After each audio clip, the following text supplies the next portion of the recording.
Shalom, salam damai sejahtera Bapak Ibu, Saudara dan Saudariku seiman. Senang berjumpa kembali dengan Anda dalam permenungan harian Sabda Tuhan, Embun Sabda, Sabtu 28 Agustus 2021, di hari peringatan wajib Santo Agustinus, Uskup dan Pujangga Gereja. Semoga Anda semuanya selalu dalam keadaan sehat walafiat, tetap semangat, tetap tersenyum, tetap berpengharapan pada Tuhan kita Yesus Kristus. Anda selalu dalam lindungan kasih Tuhan. Buat yang sakit, dalam nama Tuhan Yesus, Anda sembuh. Mari kita siapkan hati kita, siapkan diri kita untuk mendengarkan firman Tuhan. Tuhan sertamu dan sertamu juga. Inilah Injil Yesus Kristus menurut Matius. Dimuliakanlah Tuhan. Pada satu hari Yesus mengemukakan perumpamaan berikut kepada murid-muridnya. Hal kerajaan surga itu seperti seorang yang mau bepergian ke luar negeri, yang memanggil hamba-hambanya dan mempercayakan hartanya kepada mereka. Yang seorang diberikannya 5 talenta, yang seorang lagi 2, dan yang seorang lain lagi 1, masing-masing menurut kesanggupannya, lalu ia berangkat. Segera pergilah hamba yang menerima 5 talenta itu. Ia menjalankan uang itu dan memperoleh laba 5 talenta. Hamba yang menerima 2 talenta pun berbuat demikian dan mendapat laba 2 talenta.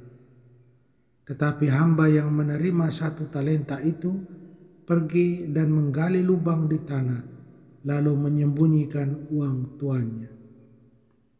Lama kemudian pulanglah tuan hamba-hamba itu, lalu mengadakan perhitungan dengan mereka. Hamba yang menerima 5 talenta datang dan membawa laba 5 talenta. Ia berkata, "Tuan, 5 talenta Tuan percayakan kepadaku. Lihat, aku telah beroleh laba 5 talenta." Maka kata tuannya kepadanya, "Baik sekali perbuatanmu itu, hamba yang baik dan setia. Engkau telah setia dalam perkara kecil, aku akan memberikan kepadamu tanggung jawab dalam perkara yang besar. Masuklah dan turutlah dalam kebahagiaan Tuanmu."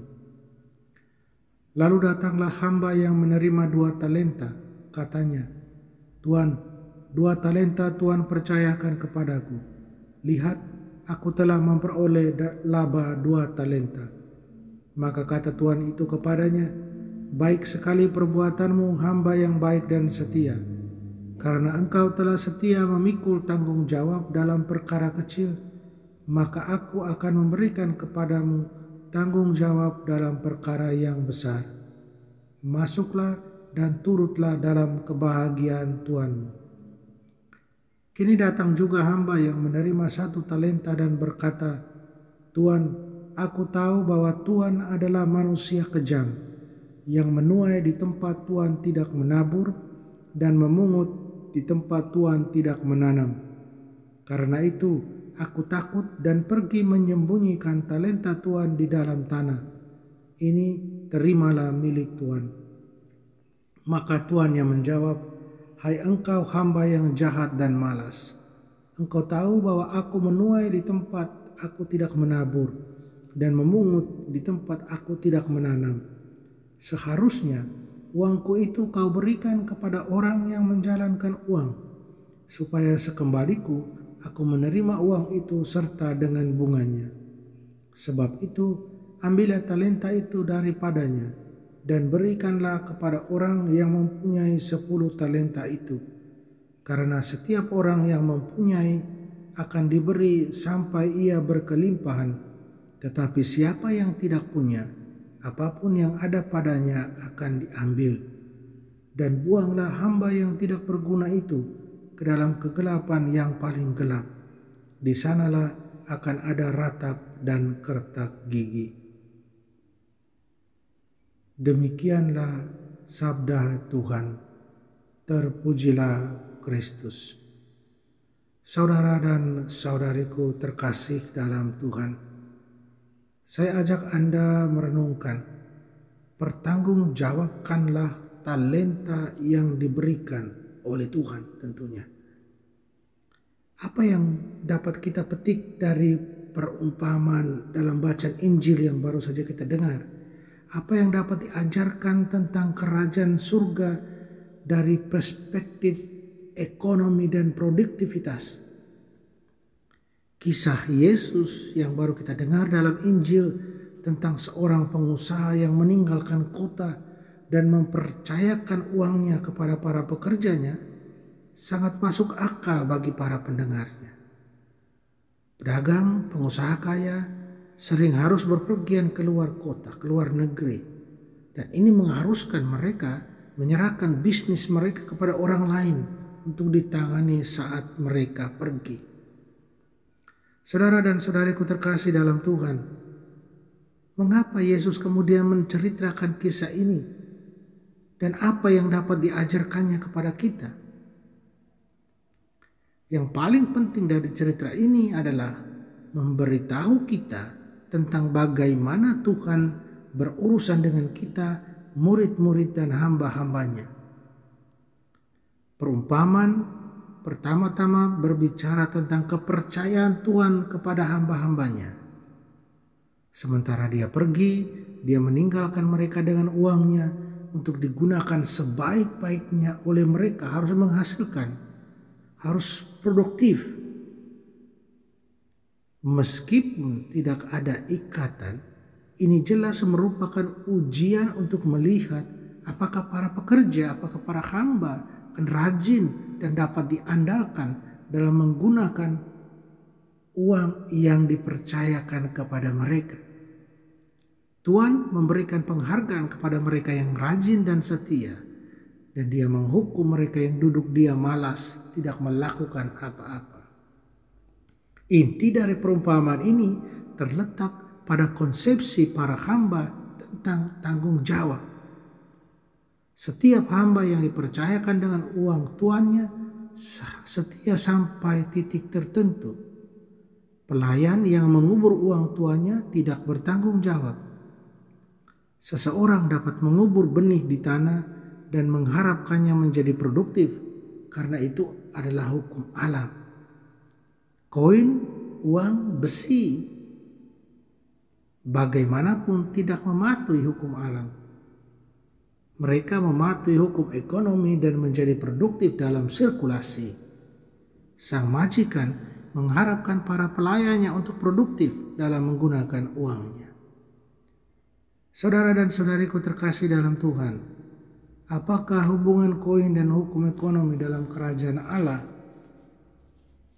Tuhan mempercayakan rakyat kerajaannya dengan hadiah dan rahmat, dan Dia memberikan rakyatnya kebebasan untuk menggunakan sesuai yang mereka pikirkan. Dengan setiap karunia dan talenta, Tuhan memberikan sarana, rahmat dan hikmat yang cukup untuk digunakan dengan cara yang tepat. Seperti yang ditunjukkan oleh perumpamaan tentang talenta, Tuhan membenci ketidakpedulian dan sikap yang mengatakan bahwa itu tidak pantas untuk dicoba. Tuhan menghormati mereka yang menggunakan bakat dan karunia mereka untuk berbuat baik. Mereka yang setia bahkan dengan sedikit yang dipercayakan. Tetapi mereka yang mengabaikan atau menyia-nyiakan apa yang telah dipercayakan Tuhan kepada mereka akan kehilangan apa yang mereka miliki. Saudara dan saudariku terkasih dalam Tuhan, ada pelajaran penting di sini bagi kita. Tidak ada orang yang bisa berdiri diam lama dalam kehidupan Kristiani, hanya tenang malas-malasan saja dalam hidup Kristiani. Kita mendapatkan lebih banyak atau kita kehilangan apa yang kita miliki. Kita maju menuju Tuhan atau kita mundur. Apakah Anda dan saya berusaha untuk melayani Tuhan, dengan karunia, talenta, dan anugerah yang telah Tuhan berikan kepada kita. Mari kita pertanggungjawabkan pemberian Tuhan itu. Bagaimana? Ya dengan berbagi, dengan kasih, hidup dalam kasih. Dan semuanya itu hanya untuk kemuliaan Tuhan dan kesejahteraan sesama kita. Amin. Mari kita mohon kekuatan dari Tuhan, kita berdoa. Tuhan Yesus, jadilah penguasa hati dan pikiran kami. Jadilah Raja di rumah kami. Dan jadilah Tuhan atas pekerjaan dan pelayanan kami. Tolonglah kami untuk memanfaatkan karunia, talenta, waktu, dan sumber daya yang Engkau berikan dengan sebaik-baiknya untuk kemuliaan-Mu dan kesejahteraan sesama kami. Amin. Mari kita mohon berkat Tuhan, Tuhan sertamu dan sertamu juga. Kita sekalian, semua orang yang kita sayangi dan kasih, segala usaha, rencana, dan kerja kita dilindungi, dibimbing, dan diberkati Allah yang Maha Kuasa, Bapa dan Putra dan Roh Kudus. Amin.